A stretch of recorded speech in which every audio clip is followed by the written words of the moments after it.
وَوَصَّيْنَا الْإِنسَانَ بِوَالِدَيْهِ إِحْسَانًا، اور ہم نے آدمی کو ماں باپ کے ساتھ بھلائی کرنے کا حکم دیا۔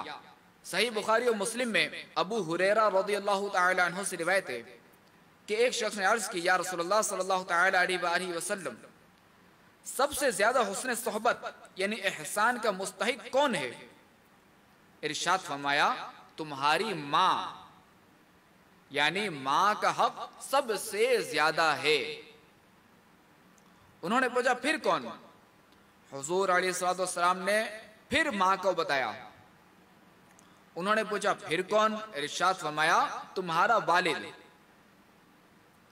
اور ایک روایت میں ہے کہ ہمارے آقا علیہ السلام نے فرمایا، سب سے زیادہ ماں ہے، پھر ماں، پھر ماں، پھر باپ، پھر وہ ہے جو زیادہ قریب ہے۔ یعنی احسان کرنے میں ماں کا مرتبہ باپ سے بھی 3 درجے بلند ہے۔ صحیح مسلم میں ابو ہریرہ رضی اللہ تعالی عنہ سے روایت ہے کہ رسول اللہ صلی اللہ تعالی علیہ وآلہ وسلم نے فرمایا کہ اس کی ناک خاک میں ملے، اس کو 3 مرتبہ فرمایا، یعنی ذلیل ہو۔ کسی نے پوچھا، یا رسول اللہ صلی اللہ تعالی علیہ وآلہ وسلم کون؟ یعنی یہ کس کے متعلق ارشاد ہے؟ فرمایا، جس نے ماں باپ دونوں یا ایک کو بڑھاپے کے وقت پایا اور جنت میں داخل نہ ہوا۔